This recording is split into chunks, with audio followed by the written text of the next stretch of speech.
We're out here at Rodeo Beach and we're about to go on our first big ride on the new Geminis, and we're going to show you guys how the shifting performs on road, on a steep climb and a fast descent. We're going to show you how the tires roll on pavement, on dirt, on loose and rough stuff. And we're going to show you what the riding position feels like for when we're trying to go fast and we're trying to be comfortable on the bike. I think the Gemini is going to really provide a lot of different types of riding options, which is cool. I mean, every time I get on a new Priority, I'm thinking this is my new favorite bike, so I'm excited to see how this one holds up. So I ride more track and road bikes, so this is a newer experience for me, but I'm really excited to see how the Gemini performs on both flat ground, some varied terrain, and really getting some speed up in the hills. So this is going to be a really cool ride with Eddie. I'm just nervous to try and keep up with Eliot. I'm nervous trying to keep up with Eddie on the downhills. I think he's going to smoke me. So come along for a ride with us. Now we're here back at the office, so let's go through in retrospect and talk about what the ride was like. Now, Eliot and I are quick to hop on the road here and take off. We're so excited to get going on this ride, so we start pedaling pretty hard, but we're also chatting a little bit and enjoying the nice beach views. A little different from the New York City commute, wouldn't you say? I mean, I love the Brooklyn Bridge, but this is hard to beat. Yeah. And feeling out the Smart.Shift. Right now we're probably going about 18, 19 and just shifting through the gears to get comfortable. But right off the bat, the Smart.Shift system feels really quick and responsive. But yeah, for just about anybody hopping on and taking a ride on the Smart.Shift for the first time, it's pretty easy to feel where the shift buttons are. They're right there at the tips of your fingers. And if you're familiar with shifting systems from SRAM or Shimano, using your fingertips to shift is pretty intuitive. So this is very similar for kind of the interface of it. But I think the feel and the gear range of the gearbox is something that we'll be able to see a little later in the ride. Yeah, so obviously we started on the flat and got going up to speed very quickly. So there's very little rolling resistance from the tires. The riding position's comfortable while still being fast enough that you don't feel a lot of wind resistance if you're trying to go fast. There's a little kick up in the incline right there on the road, and we dropped a couple of gears and just pedaled up it with no problem. Of course, Eliot is a faster rider than I am, so I'm working a little bit to keep up with him. Here we are turning off the road onto dirt. So this is, of course, where things start to get more fun. And the trails out in this area are just phenomenal. And it's so quick to go from civilization to where you feel like you're in the middle of nowhere. And you'll see as we get up the climb, the views are spectacular. But the bike feels very comfortable as the terrain gets a little rougher. Those 40mm tires do a great job of soaking up the bumps. And the recessed tread on there, I certainly didn't lose any confidence over the course of the whole ride. Plenty of grip. So as we're rolling along here on the dirt, probably going, I think here we're going about maybe 14, 15. We're still excited, so we're pedaling kind of hard. And we're just itching to get towards the climb that we know is coming. All right, this is where things start to get really interesting. So we've just started the climb, and it's a 2-mile climb. We gain about 750 feet of vertical with an average 7% grade. So it's work. But it's not a boring climb. This is it's really fun. You'll see that we wind and twist back and forth as we work our way up, and we're rewarded for our hard work with stunning views of the landscape around us.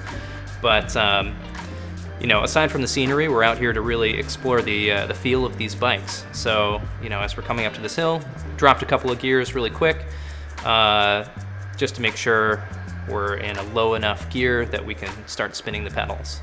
And as we're rolling along here, you'll see I'll move my hands around a little bit to the different handlebar positions, just to keep comfortable, and allowed myself to sit a little more upright to take deeper breaths and keep the oxygen circulating. And I'm definitely starting to breathe harder already. We're just enjoying the ride, and when you're this excited about a new bike, you tend to push yourself a little bit harder. So I think Eliot and I were both going for it a little bit here. But as we settle into the climb, the bikes stay nice and comfortable and keep traction and grip over these little bumps. And I find that I'm just shifting around a lot because even though it's a steady climb, the gradient is sort of changing steeper, more flat as we go, so I find I have to shift around a bit to find the right gear, but it's really no problem. So when you change gears on the Smart.Shift system, there's 2 buttons on the right shifter. There's a big paddle and a smaller button. And the smaller button shifts into a harder gear, and the big paddle shifts into an easier gear. And it's 1 press per shift. And as fast as you can press the button is as fast as the bike will shift. And under anything up to moderate power, the bike just shifts, no problem. If you're really hammering on there, you have to let up off the gas a little bit to initiate the shift. And you can sort of pre-shift it if you want to. So you hit the button, and then, you know, when it's convenient to let up just a touch, that's when the bike will shift for you. And that it feels pretty intuitive, and it's very easy to get on there and just maintain your momentum. I'm used to riding chain and derailleur systems on stuff like this, and this is a very easy adjustment for me. And I find that it's easier to maintain momentum on this system than it would be when your chain has to really ratchet up the cassette in order to shift multiple gears. In fact, I think in the time that it takes to shift 1 gear on your typical chain and derailleur system for a climb like this, you can get through 3 gears, or maybe even 4 gears in that amount of time, just as fast as you can press the button. But yeah, as we're getting up here, up on the hillside, the views are sort of opening up. We're just enjoying the greenery around us. Yeah, already at this point, I'm definitely feeling this climb. I'm used to my daily commute is my where I do a lot of my riding, and that's about 17, 18 miles a day, and my biggest elevation is the Brooklyn Bridge. So getting out here and doing a 750-foot climb at 7% is work for me. So halfway up here, I'm pushing it. I'm definitely working. But despite the work we're doing, we're still having a conversation. I'm just enjoying being able to move my hands around too. Yeah. Just pop up on the tops, spin a little bit. Yeah. Got a nice little gear going. I don't think I'm even close to the bottom of the range though. Yeah, me neither. Yeah, so even though we're going up something some of these gradients are pretty steep with that 7% average, I never felt like I ran out of gears. There was always a gear to shift down to. You can see it's kicking up a little bit here, and we're really starting to have to work. I don't think I'm quite in the lowest gear, but definitely spinning the pedals to keep the momentum going. But wow, look at that view. It's just such incredible riding around here, and what a cool opportunity to get to take these great bikes out. Yeah, actually, this riding is a stone's throw from our adventure center at the Extra Cycle store in Mill Valley. That's where we started this ride. And yeah, I don't think we were 10 minutes away from the store where the Tennessee Beach trails begin into the highlands over here. And truly, some of the best gravel riding I've had the opportunity to do. Given there's great gravel riding just outside of New York and New Jersey as well, but this is really special. And if you get a chance, go and visit, grab a Priority bike, and try it out on these awesome trails. Now, I'll have to go back and look at the ride data to confirm this, but I'm pretty sure the gradient kicked up towards the end. It wasn't just that I was exhausted, but yeah, you can see I'll get out of the saddle a little bit just to get the lactic acid out of my muscles and use some different muscle groups, keep the blood flowing. But yeah, when you're on a long climb like this, you really just have to do what you can to move around and stay comfortable. For me, sometimes that's getting out of the saddle. Yeah, there we go.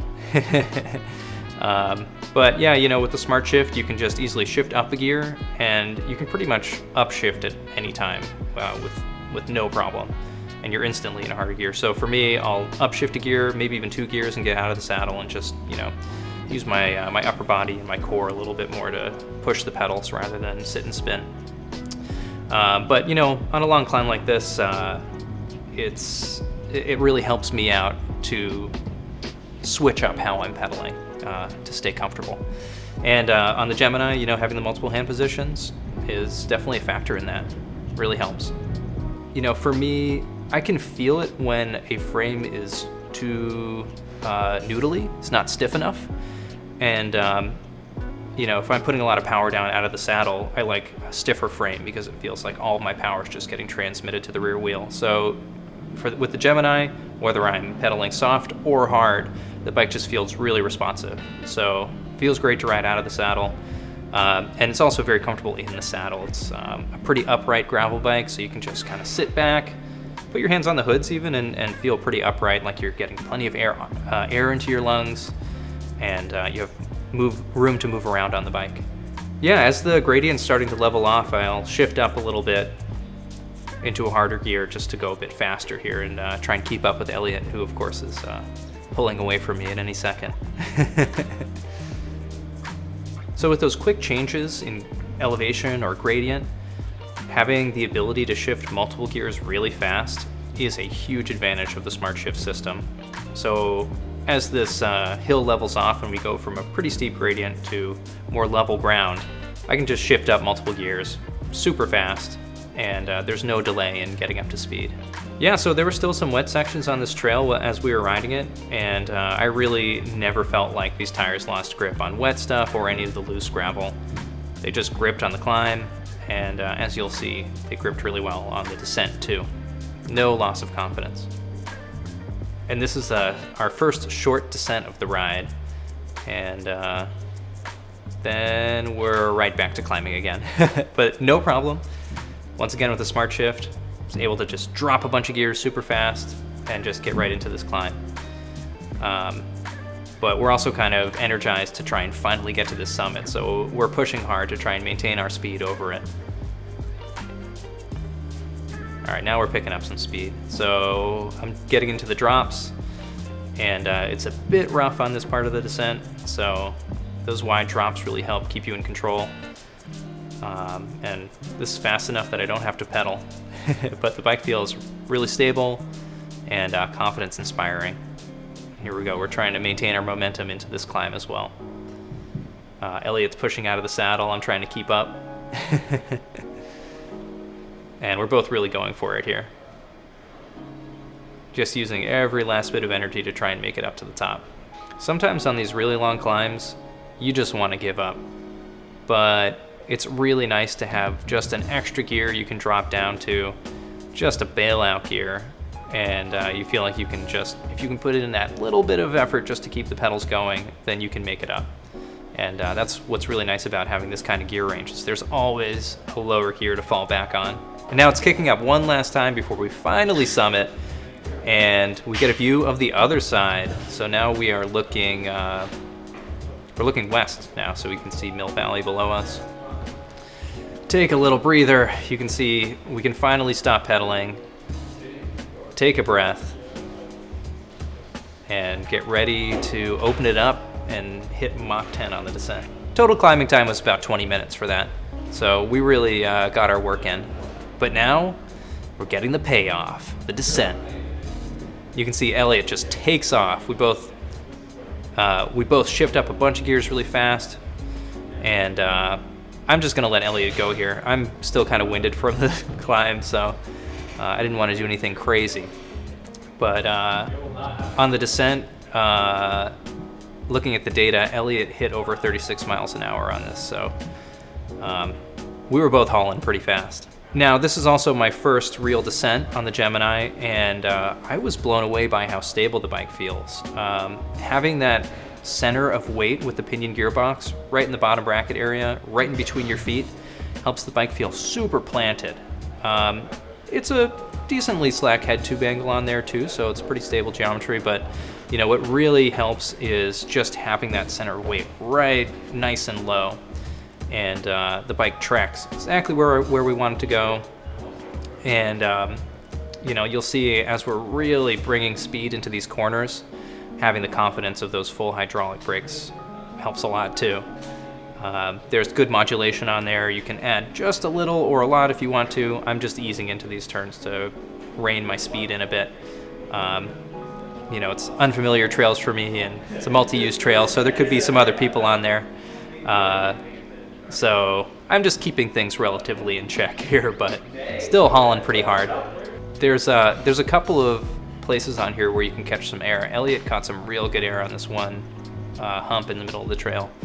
I hit it a little bit, but I scared myself because the rear wheel came up above the front wheel, so I didn't want to go end over.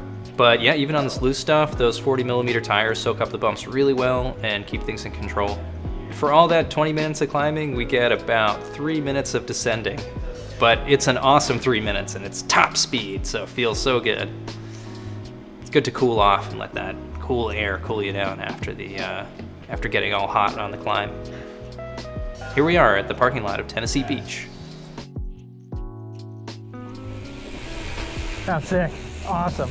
Great ride. This bike it's everything. I think it does it all. Like, it felt like I didn't lose any efficiency on the road.